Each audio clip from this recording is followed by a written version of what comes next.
চলতি মাসে অতি তীব্র তাপদাহ হওয়ার সম্ভাবনা নেই বলে জানিয়েছে আবহাওয়া অফিস।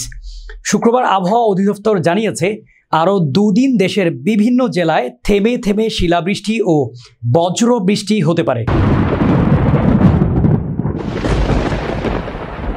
তবে ৬ তারিখ থেকে বৃষ্টির ব্যাপ্তি সারা দেশেই বাড়ার সম্ভাবনা রয়েছে।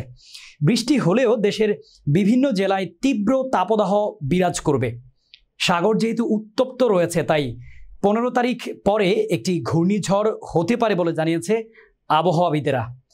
আবহাওয়াবিদেরা জানান, গতকাল রাজধানীর আগারগাঁও স্টেশনে রেকর্ড অনুযায়ী রাজধানীতে বৃষ্টি হয়েছে মাত্র ১০ মিলিমিটার।